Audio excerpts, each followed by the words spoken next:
what do men get out of marriage? Nothing. Nothing. They really don't. I mean, it's if they can get the same thing by not being married. They can. Is it worth the risk? Um, Today, it depends on the guy. Like if you don't have anything, if you're a brokey, you're a dude, you got some girlfriend or whatever, and she taking care of business, and get married. Get married. If you're a dude and you're talking to a woman who makes $170,000 a year, and you as a guy, you're making $40,000 a year, right? And y'all into each other, y'all love each other, y'all went to high school, whatever, puppy love, and y'all grown up now, whatever, y'all decide to get married, right? Cool, y'all got married. All right. Now, where are you going to be living? You're going to be living in her house, right? She's paying for that. She has the money. What are you going to be doing as a guy? You're just going to be sitting there looking pretty? No. You're going to be keeping the house clean, probably going to be cooking, getting stuff ready for your woman when she comes home from work, right? You're going to be doing all the landscaping. You're going to be doing any upgrades, DIY stuff in the house. If that's what you guys decide to do, she's like, hey, honey, let's get new toilets. Well, all right, get the new toilets, love, and I can do that. Where hire somebody to do the first one, I'll help them out, and then I'll do the rest. I can see how to do that. It ain't hard. As a guy, you're gonna learn a little bit about plumbing, so you can do basic stuff. You know what I mean? You'll go outside, build a deck. You're gonna be doing all kind of upgrades and making the house more valuable and adding value to the house. Right. And then if you guys decide to have kids, she's going to have children, and she's going to go back to work, but you're going to be there to raise the kids. You're going to be taking care of all that. Again, she's making 170, 180, $200,000 a year. You're making 40, 45,000, maybe 50 grand a year, but you can leave all that behind and focus on the home.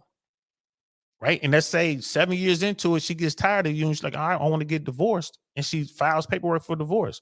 Well, if it goes before a judge, the court is just going to look at it. All right, ma'am, you make 200,000.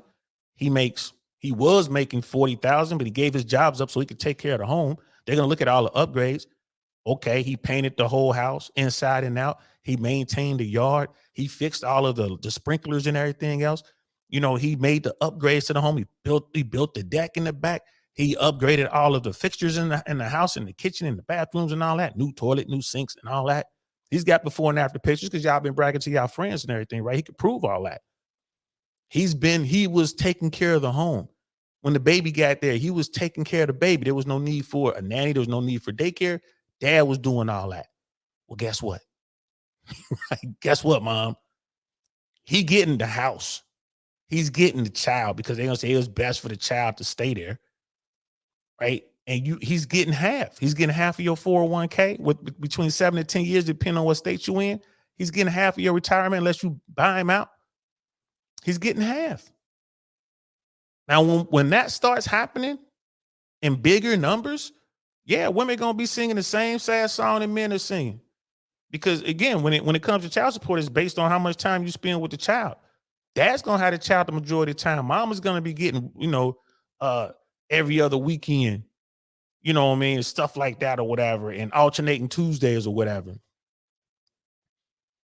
That's how it works. So when people start to look at it, and when that happens,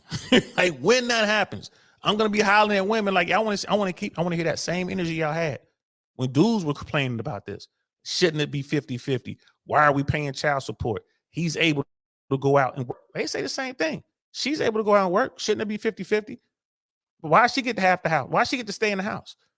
Right? So why do you have to continue to pay for a lifestyle that they have? That's how the system works right now. That's how it works.